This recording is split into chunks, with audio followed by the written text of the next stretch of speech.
Hi guys, welcome to 2.4 Simultaneous Equations. This is the newest course from Maths with Sophie and the first course that will be on our new website, courses.mathwithsophie.com. Check it out, the link's in the description. I think you're gonna love it, what we've done over there. Let's get started. Okay. Key Skill 1 is just going to be a revision from IGCSE Maths or GCSE Maths. And we're going to be looking at simultaneous equations where you've got two linear equations like this, okay? This is going to become very important later on when you're studying the line and you're looking for the point of intersection of two straight lines. But for now, we're just going to do it as a little refresh after the summer. I'm sure your brains are a little bit fried. A little refresh and recap. So what you're generally looking for with this type of simultaneous equation is you want one of these on the y to be a plus and one of them here to be a minus. So you want a plus and a minus. You also want the coefficient, or that's the number in front of y here, to be the same. You can see you've got here 1y and 1y, so that's okay. Later on we'll look at examples like this where you've got a 2y here and a 5y, and we'll look at how we can deal with that. Once you've got a plus and a minus and the same coefficient in front of them, you can add your two simultaneous equations.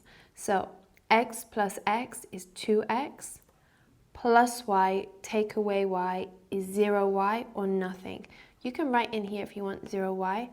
I tend to just write nothing there. So we've got 2y is equal to 9 plus 1, which is 10. So 2x is equal to 10. Now we can say x is equal to, this multiply by 2 here will go underneath and become a divide by 2 when you move it across like that. So that will be 10 divided by 2. So we will have x is equal to 5. What you want to do at this stage is take your x is equal to 5 and go back to one of your two equations. I generally use the first one, but if the second one is a bit easier, go with that. So I'm going to go up here, and instead of having x plus y is equal to 9, I'm going to have 5 plus y is equal to 9. Now I'm going to solve this equation for y. Y is equal to 9. The plus 5 here is going to come over here and become a minus 5. So we're going to have 9 minus 5, we're going to have y is equal to 4. If you want to check your answers, you can use the second one here. So x is 5, 5 minus 4 is 1, so that's correct. Let's have a look at a slightly more complicated version here. You see the problem is here we've got on the y, we've got a plus here and a plus here. So as I said before, you're going to want one plus and one minus. Now, it's not as simple as just changing this plus here into a minus. I'll put it in red so you can see what I'm doing. So you want to change all of the signs. So if I've changed a plus to a minus, I've got to change every single sign along the bottom line here. If I had a minus, I would change it to a plus. Now we've got one plus, 1 minus, and the coefficients are the same. So you've got a 1y here and a 1y there.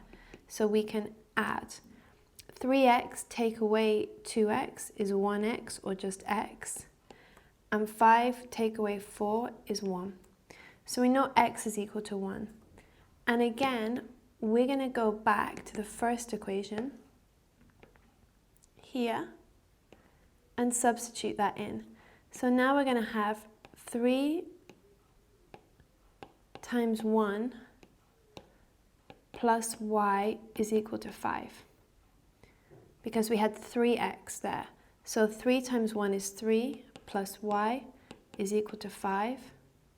Y is equal to 5 minus 3.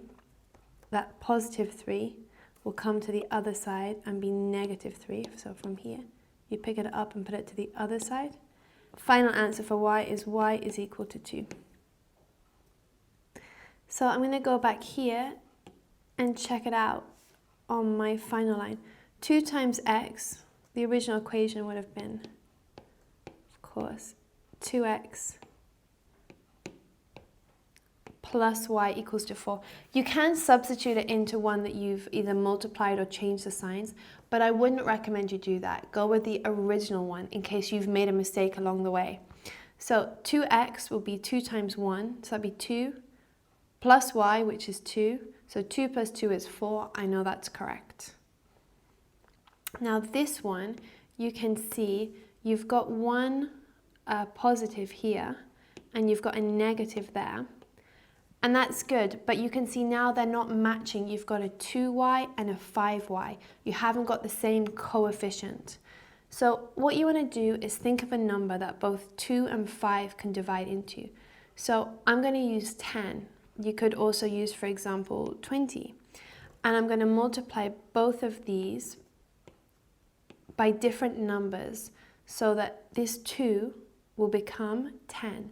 So I know here I need to multiply by 5 because 2 times 5 will give me the 10y. And here I need to multiply by 2 because 2 times 5 again will be 10. I must multiply the x's, the y's, and the number by 5. So 5 times 5 is 25, so that's 25x plus 5 times 2 is 10y. And 5 times 2 is 10, and so 5 times 20 must be 100. Let's look at it with 2. 2 times 4 is 8x. 2 times 5 is 10, so 2 times minus 5 is minus 10. Y. 2 times minus 17, so the answer is going to be a minus. 2 times 10 is 20, and 2 times 7 is 14, so it's going to be minus 34. Now, here I'm going to add these together. So 25 and 8 is 33x. Plus 10 and minus 10, they've cancelled each other out. So that's 0 or 0y. And then you want to do 100 minus 34. If you want to do it, you can borrow one here. So that'd be 10. You should borrow one from the 10. So you get 10 minus 4 is 6. 9 minus 3 is 6. So you get 33x is equal to 66. 33x is equal to 66. To find x, you would do, I'm going to put over here. To find x, you would do 66 divided by 33. It's even easier if you can cancel this fraction down because both of these can be divided by 11. So 6 divided by 3 and 6 divided by 3 is, of course, 2. As before, you want to go back to your first equation and substitute that in. So 5x, or 5 times 2, would be 10. So 10, this is the equation I'm looking at right now. 10 plus 2y is equal to 20. I move the plus 10 to the other side where it becomes a minus 10. So 2y is equal to 10. And the 2 is like a 2 times by y, so I move a times by 2 by moving it to the other side, and it becomes a divide by 2. So y is equal to 5.